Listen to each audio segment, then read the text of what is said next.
In 2024, Lamborghini sold more than 10,000 supercars in just 1 year. Think about that. Cars that start at $300,000, sometimes over $1 million. And still, the waiting lists are months long. From Dubai to Abu Dhabi, from Miami to Paris, the roar of Lamborghini V12 turns heads instantly, even in streets filled with the world's most expensive cars. But here's the twist. The company that's now a symbol of power, prestige, and pure madness actually started out making farm tractors. So here's the real mystery. How did a tractor maker end up building cars that went toe-to-toe with Ferrari? Was it really just one arrogant sentence from Enzo Ferrari that sparked one of the greatest rivalries in automotive history? And could personal pride alone reshape the entire car industry forever? That's what we're diving into today.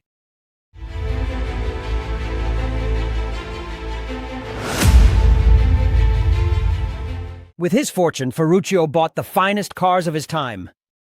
Maseratis, Mercedes, Alfa Romeos, and of course several Ferraris. But here's the thing, he loved Ferrari, yet he saw something no one else dared to admit. The clutch. Always failing. Always breaking.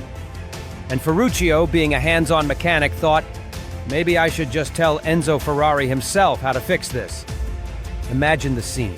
A successful businessman, passionate car lover, with real engineering knowledge, going straight to the founder of Ferrari, offering advice. But Enzo Ferrari, proud, stubborn, and famously arrogant, didn't take it well.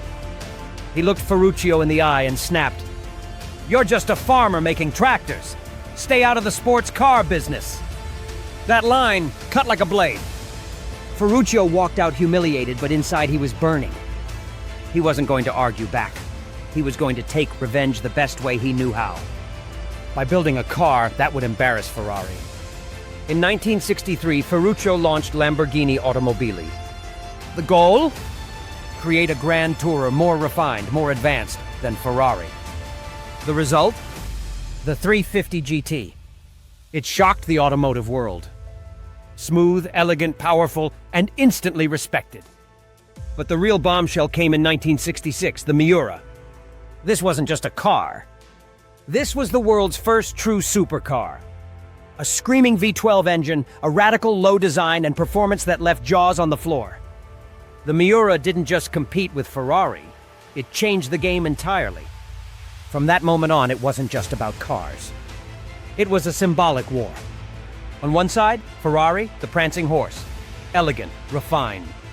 Born on the racetrack. On the other, Lamborghini, the raging bull, wild, aggressive, untamed. Ferrari focused on Formula One dominance. But Ferruccio, he had a different philosophy.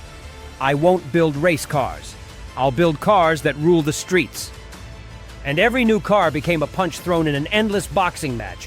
Ferrari had the 250 GTO. Lamborghini struck back with the Miura. Ferrari released the Daytona. Lamborghini answered with the Countach, and oh, the Countach. Launched in the 1970s, it was pure madness on wheels. Sharp angles. Scissor doors that opened to the sky. It didn't just look futuristic. It redefined what a supercar even was. The rivalry had transformed into something bigger. The horse represented tradition and class. The bull, raw rebellion. But the road wasn't smooth. The 1970s oil crisis hit, and suddenly, gas-guzzling supercars became public enemy number one. Sales collapsed. Ferruccio, tired and frustrated, sold his company and walked away. The raging bull seemed wounded, maybe even finished. But the legend refused to die. In the 1980s, the Countach LP 5000 kept the brand alive, plastered on bedroom posters across the world. Every kid who dreamed of a supercar dreamed of that wedge-shaped beast. And then came the 1990s and the Diablo. A fire-breathing monster, over 500 horsepower, capable of over 200 miles per hour. It was savage, terrifying, and beautiful all at once. Lamborghini wasn't just surviving. It was reminding the world, I'm still here. But the real resurrection came in the late 1990s, when Audi took over Lamborghini. German precision. Italian madness. A deadly combination. The 2001 Murciélago was the first child of this union, a masterpiece.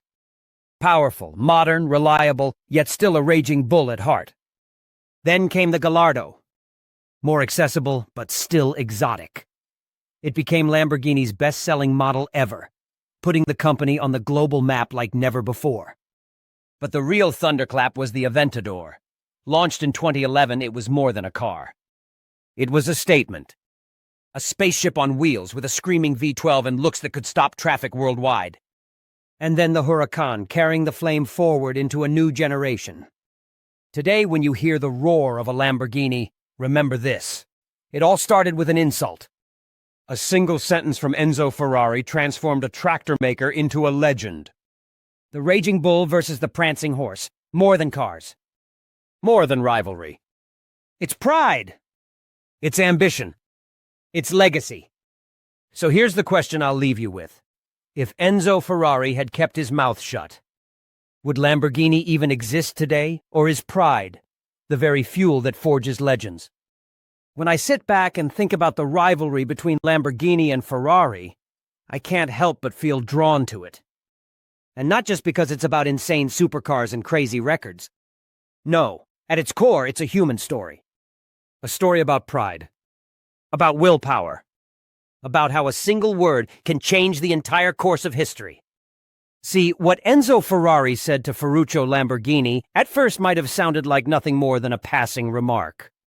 Just a casual insult to some tractor guy who thought he could step into a world that wasn't his. But what happened after? It made me believe something. Words are way more powerful than we think. A word can break you, or it can turn you into a legend. And in Ferruccio's case, that word turned him into the man who challenged the impossible. Now here's the thing.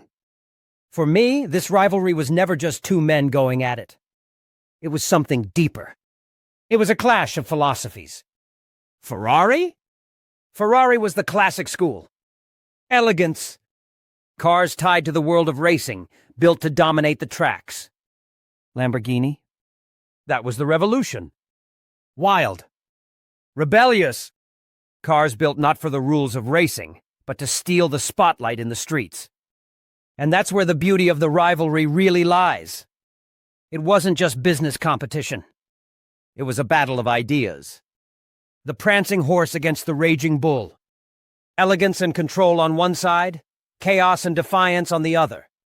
When I look at cars like the Miura or the Countach, I don't just see vehicles. I see statements. Statements that scream, we don't need a racetrack to prove our strength. Just hear the roar of the engine, just look at the design, and you'll know we're here to break the rules. And Ferrari's cars? They speak in a different voice. We are born of the track. Our roots are in speed and victory.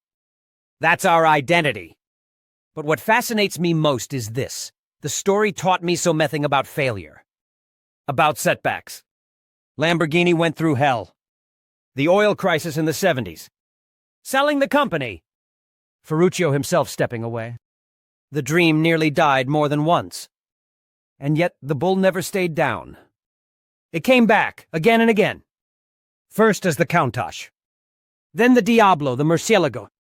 And later the Aventador, the Huracán, each one a declaration. We are still here. And that persistence? That refusal to vanish? That's when I realized this story is way bigger than cars. It's a living reminder that pride can knock you down, but it can also be the fuel that helps you rise again. I honestly believe that if this rivalry never happened, the world of supercars wouldn't be what it is today. Imagine a world with only Ferrari, elegant, sure, but predictable. Maybe even boring. Lamborghini's very existence forced Ferrari to keep evolving. And Ferrari's presence pushed Lamborghini to stay bold. That tension, that constant back and forth sparked innovation and created legends that defined generations. And what blows my mind is that all of this started because one man refused to be insulted. Because one man didn't want to be labeled the tractor guy. And that, to me, is the real lesson here. Never let anyone else define your worth. Sometimes the best revenge isn't shouting back. It's turning your anger into achievement. Today, whenever I hear the sound of a Lamborghini engine, it doesn't feel like just a machine running. It feels like a voice telling the world, I'm here, because I refuse to bow down. And honestly, that sound is more powerful to me than any piece of music.